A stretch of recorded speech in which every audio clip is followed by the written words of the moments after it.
an Arctic hare right there. It's an Arctic hare in its natural habitat.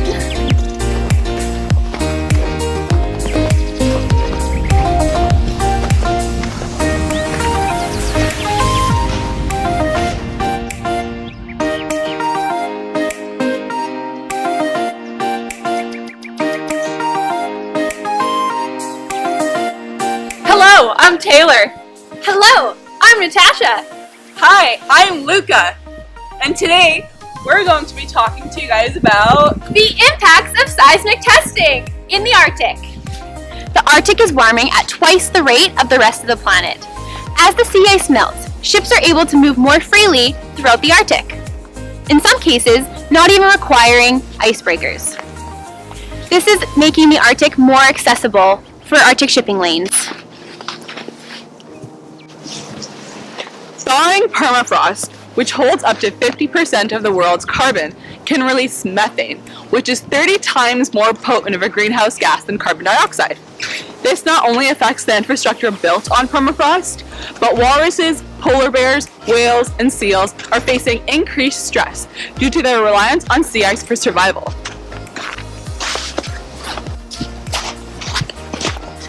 Additionally, this decline in Arctic sea ice is making it easier for oil companies to access the north in search of resources for economic benefit. Marine resource exploration is a very aggressive process. It has many negative effects on the marine life as well as the communities in the area. One of these marine resource exploration techniques is seismic testing. So what is seismic testing? Seismic testing is a blasting method using air guns which are towed behind ships that shoot compressed air into the water at regular intervals.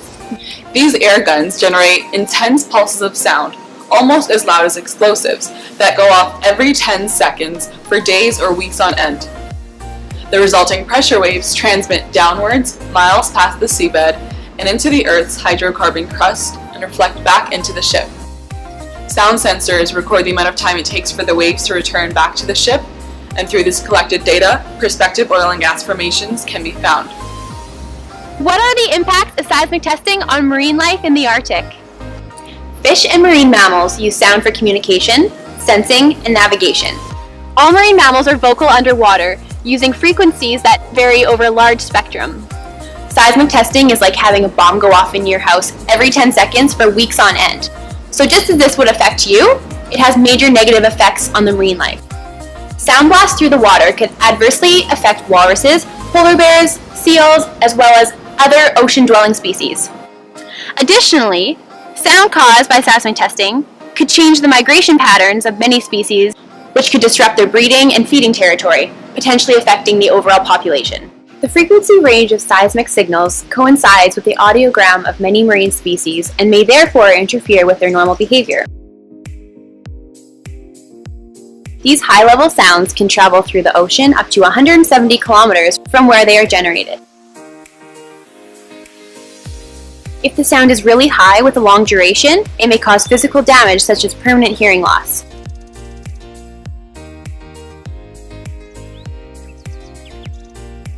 Lower levels of sound may cause temporary threshold shifts in hearing, meaning they will recover after minutes or hours. Seismic testing is thought to lead to damage of fish and turtle ears, deformed adult scallops, and affects the behavior of large mammals by subjecting them to constant stress. Scientists have observed various marine life freaking out in the response to this noise.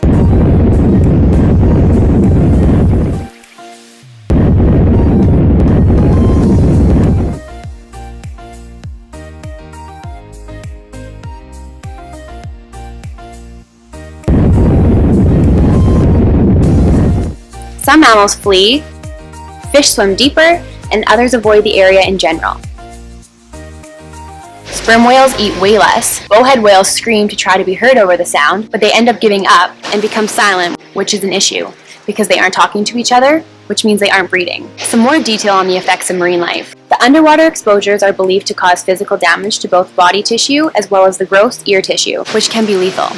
Although it is hard to prove this damage, there is evidence of human divers being exposed to the slow-frequency sound pulses and showed non-auditory physiological effects. including resonance of the lungs and other cavities, as well as symptoms of dizziness, nausea, and visual disruption. If divers experience these symptoms and are only underwater for short periods of time, can you imagine how much more severe the symptoms of the marine life that are continuously exposed to these sounds are? We generate signals with frequency as low as 20 hertz. Without my hearing, we cannot communicate, locate each other, or our mates, or even our food. A deaf whale is a dead whale, and seismic testing has the potential to make us deaf.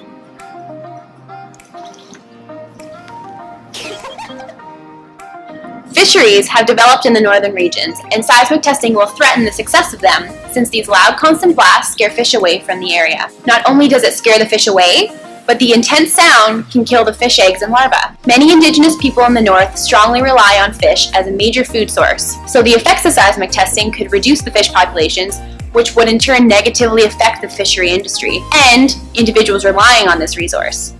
How does the impact of seismic testing affect the Indigenous people of Canada's north? Many of the Indigenous people in the north depend on the northern waters for food, especially with the extremely high prices for produce in the local supermarkets. Hunting and living off the land is a major component of the Indigenous culture, and seismic activity is interfering with their way of life as they know it. There are many Indigenous groups, such as the Clyde River Inuit, who view resource development as cultural genocide and are fighting for the survival of their culture. And now today, we were on the right side of justice. We were saying National Energy Board was wrong. Today it's confirmed that they were.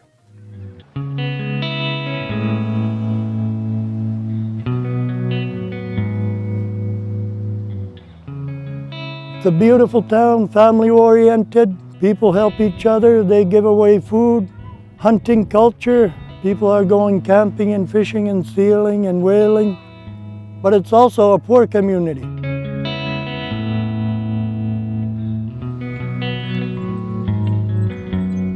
The ruling we got from Supreme Court of Canada against a permit for a company to do seismic testing in our ocean down that way, Baffin Bay and Davis Strait, and we stopped that project. I was actually supportive of it. I thought we were going to become like little India, little Dubai, and fancy bridges and beautiful houses and everything. My father said the seismic testing that was done in the 70s was harmful to the seals, made them deaf. Their ears were bleeding, pus coming out, and he knew the damage it could do, so he advised me to fight against it.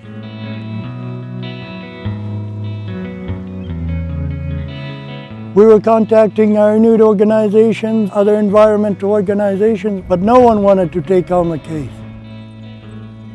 1 week left for us to put in the appeal. Greenpeace came out with an apology of how they affected Inuit way of life with the seal ban, and it was in the front page of our territorial paper.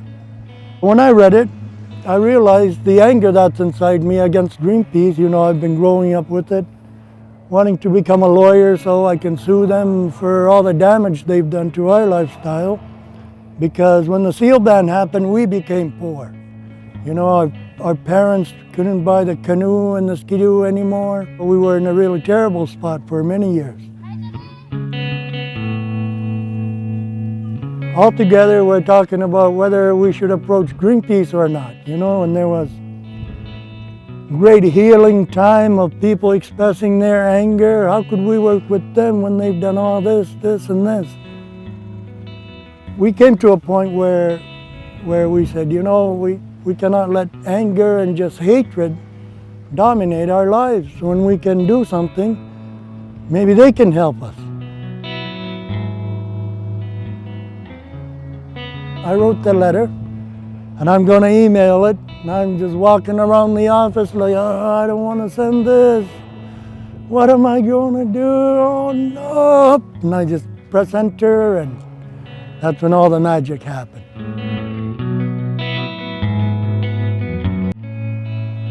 If they want to come back and do what they want to do, we're going to have more power. What we say is going to have to be heard. That's a great feeling for me.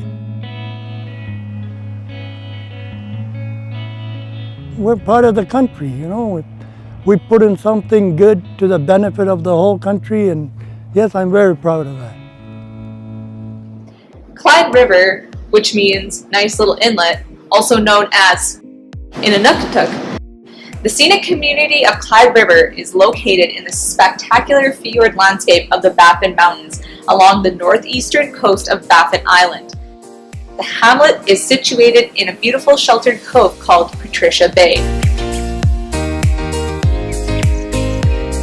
The wildlife around the region includes polar bears, seals, narwhals, bowhead seals, caribou, Arctic hare, Arctic fox, and a numerous amount of other migratory birds. Within the Inuit community, animals hold a central role. Not only do they share the land with the Inuit people, but they serve as a resource as well. They are also present in every sphere of Inuit culture, including Inuit religion, art, and healing.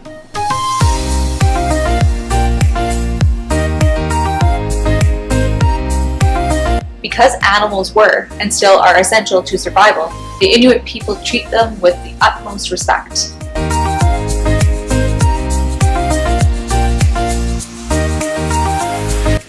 So what's the present situation in the Arctic?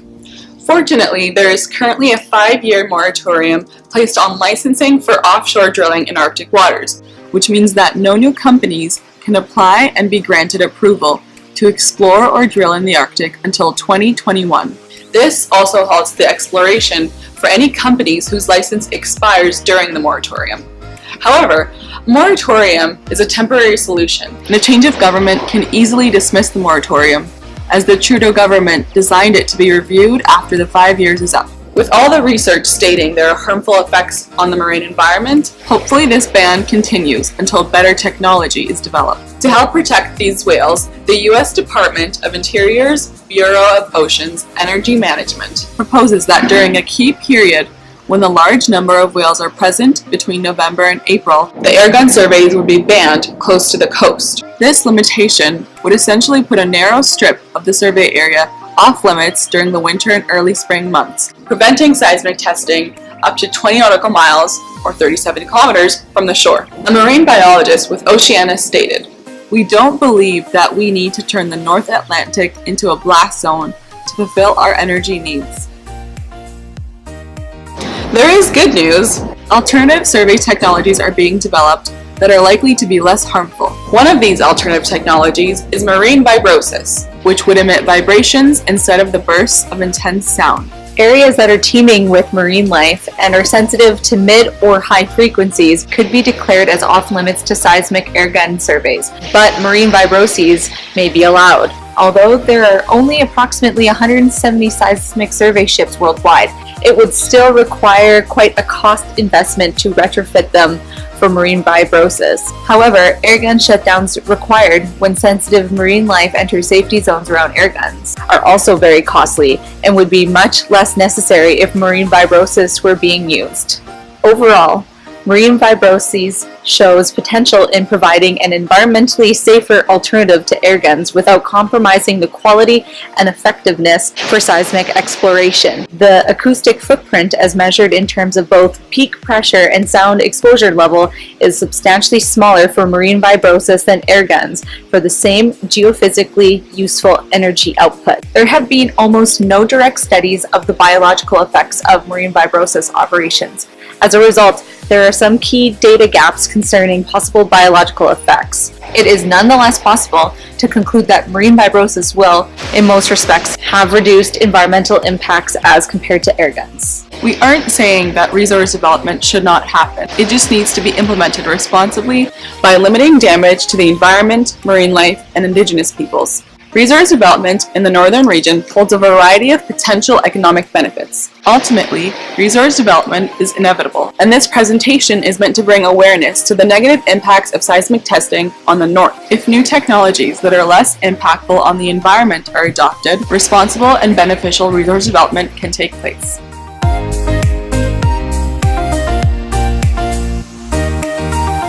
Yeah! I was really poor, but I loved it.